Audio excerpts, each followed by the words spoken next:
আজকে দুপুরের মেনুর ভিডিওতে তো তোমরা দেখেই নিয়েছো যে মাটন পায়া রান্না করেছিলাম। তো সেটারই রেসিপি আমি তোমাদের সাথে এখন শেয়ার করছি। প্রথমে আলুগুলো একটু লবণ দিয়ে ভেজে নিলাম। তারপরে কড়াইয়ে আরও কিছুটা সর্ষের তেল দিয়ে গোটা জিরে, গোটা গরম মশলা, তেজপাতা ফোড়ন দিয়েছি।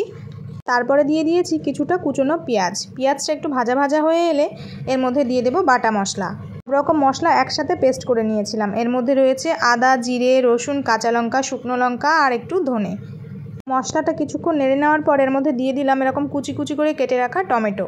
ব্যাস, এবার মশলাটা ভালো করে কষিয়ে নিতে হবে স্বাদ মতো লবণ আর পরিমাণ মতো হলুদ গুঁড়ো দিয়ে।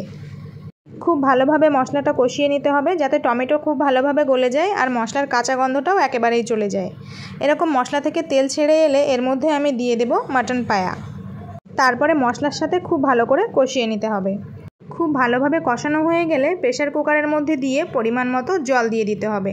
যেহেতু এর ঝোলটাই বেশি ভালো লাগে সেজন্য জলের পরিমাণটা কিন্তু একটু বেশি পরিমাণে অ্যাড করতে হবে। আর আলুটা কিন্তু আমি এর মধ্যে এখন দেব না। 15টা মতো সিটি পড়ার পরে আমি এর মধ্যে আলুটা অ্যাড করব। চলো কিছুক্ষণ পর আবার আসছি। মাঝখানে আমি ঢাকনাটা খুলে এর মধ্যে আলুটা দিয়ে দিয়েছিলাম। মাটন পায়া কারি কিন্তু একদম রেডি হয়ে গেছে। এবার এর মধ্যে আমি গরম মশলা গুঁড়ো ছড়িয়ে নেড়েচেড়ে মিশিয়ে নেব। আজকে আমি যেভাবে বানালাম এভাবে ছাড়াও আগে পায়াটা সেদ্ধ করে নিয়ে তারপরে মশলার সাথে কষিয়েও রান্না করা যেতে পারে। তো তোমরা কারা কারা মাটন পায়া খাও বা আমার মতো এভাবে রান্না করে খাও কমেন্ট করে জানিও। আর রেসিপিটা কেমন লাগলো জানিও। টাটা।